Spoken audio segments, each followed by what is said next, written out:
ছিলেন ভাইয়ের মতো, একসাথেই উঠা বসা। কাছের সেই ছোট ভাইকে হারিয়েছেন কোটা সংস্কার আন্দোলনে।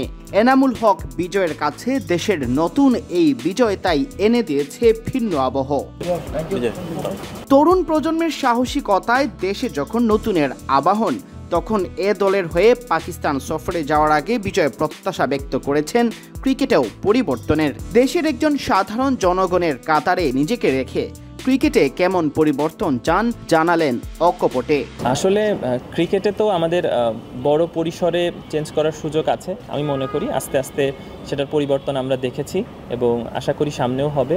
কোনো কিছুই 2 দিনে 5 দিনে সম্ভব না, এটা পর্যায়ক্রমে হওয়া সম্ভব। বাট আমরা সবাই আশা করি, প্রতিটা মানুষ, আমরা আসলে প্রথমে সাধারণ মানুষ, জনগণ, এরপরে আমরা ক্রিকেট প্লেয়ার, বিজনেসম্যান বা চাকরিজীবী বা যেই হই না কেন, বা সাংবাদিক, বা আমরা যেই প্রফেশনেই থাকি না কেন। বাট আমার কাছে মনে হয় আমরা আগে জনগণ, আমরা সাধারণ মানুষ, আমাদের অবশ্যই অধিকার আছে যেগুলো আমরা ডিজার্ভ করি। তো আমরা সবাই চাবো যে একটা সুন্দর অর্গানাইজ ওয়েতে সব কিছু আগাক, ক্রিকেট বোর্ডেও সব জায়গাতে, যেন আমরা প্রতিটা জায়গাতে আমরা দারুণভাবে ফ্যাসিলিটি পাই, দেশটা সবাই মিলে যেন আমরা আগাতে পারি।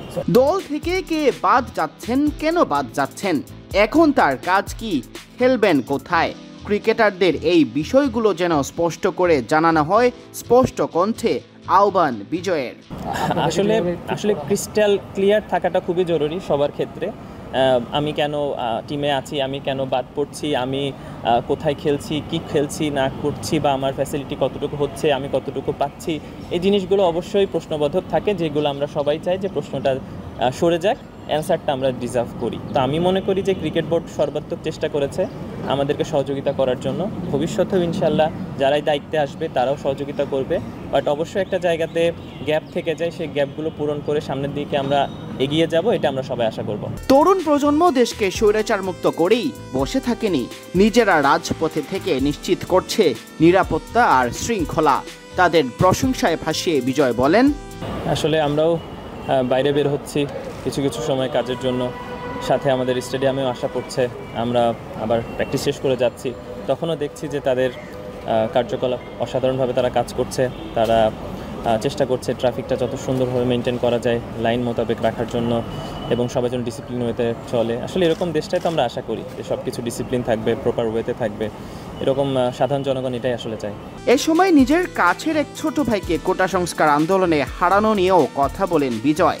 মৌলিক অধিকার নিশ্চিত করার আহ্বান জানান সর্বোচ্চ মহলে। আপনারা জানেন যে আমার ভাই, প্রিয় একটা ভাই, ভাইয়ের মতোই, বলতে গেলে ভাইয়ের মতোই, মানে একদম ভাই, আমার খুব ক্লোজ ভাই, যেমন 3-4 বছর ধরে আমরা একসাথে আছি। ও মারা গিয়েছে এই ট্র্যাজেডির মধ্যে, ছাত্র আন্দোলনের মধ্যে। তো তার কথা চিন্তা করলেও কিন্তু আমি প্রচণ্ড ইমোশনাল হয়ে যাই। যে এরকম ট্র্যাজেডি, এরকম কোমাটিক ডে আমরা কেউই পার করতে চাই না। আমি চিটাগংয়ে ছিলাম, আমি বাসায় আসতে পারিনি, আমার ফ্যামিলিতে আমার ওয়াইফ, আমার বেবি ছিল, তাদের সাথে দেখা হয়নি। এরকম ট্র্যাজেডি আমাদের সবার মধ্যে, আপনাদের মধ্যেও হয়তো সবার মধ্যেই আছে। কারোর ক্লোজ বড় ভাই মারা গিয়েছে, বা আত্মীয় মারা গিয়েছে, বা পাশের কলিগ মারা গিয়েছে। তো আমরা এরকম কেউই চাই না, আমরা রক্তাক্ত কেউই চাই না এরকম দিন পার করি। তো আমার মনে হয় যে আমরা কালকেও আমি 2টার সময় ঘুম থেকে উঠেছি, ওঠার পরে প্রায় 5টা পর্যন্ত আমি আমার ফ্যামিলি নিয়ে জেগে আছি। পিচ্চিকে আমি রাখছি, আমি নিচে গেছি, দেখি কি অবস্থা, সবাই দেখছি নিচে নেমে আসছে। অবশ্যই আমাদের এরকম দিন আমরা আশা করি না। তা আমরা সবাই শান্তভাবে, শান্তিতে একটা দেশ পরিচালনা হোক, সবাই সবার জায়গা থেকে তাদের ফ্যাসিলিটিটা পাক, যেটা আমাদের মৌলিক 5টা অধিকার আছে, সেই অধিকারগুলো আমরা পেয়ে থাকি সব দিক থেকে। আপনার মিডিয়া সেক্টর থেকে, ক্রিকেট সেক্টর থেকে, যে যার সেক্টর থেকে অনেস্টির সাথে আমরা কাজ করি, এটাই আসলে আশা করব। অবশ্যই যারা এর মধ্যে জড়িত তারা আসলে কি চাচ্ছে না চাচ্ছে আমরা জানি না, তাদের মাইন্ডে কি চলছে, বাট আমাদের মাইন্ডে চলছে আমরা পিসফুল একটা দেশ চাই এবং অনেস্টি একটা দেশ চাই, যে জায়গা থেকে 100% শতভাগ পাচ্ছে। সিয়াম চৌধুরী, বিডি ক্রিক টাইম।